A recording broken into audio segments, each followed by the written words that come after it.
কাকা আজকে বাইরে যে বাবারে কয় লাগবো বিয়ার কথাটা, আজকে আমার দিন, কোনো সাত দিব না আজকে। বয়স হয়েছে। আজকে তো আমার বিয়ার কথাটা কথা ফাইনাল কই দিয়েছি।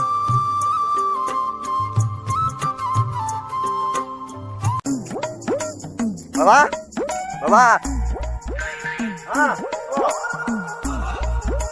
আমার বিয়া লাগবো। হ্যাঁ? বিয়া করবো? দাড়ি কাটার পয়সা আছে তোর কাছে? চুল দাড়ি কাটার পয়সা নাই গা।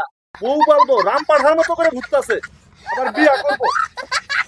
6 মাসের মধ্যে আমার বিয়া করায় দাও, নাহলে আমার খাসিও করায় দাও।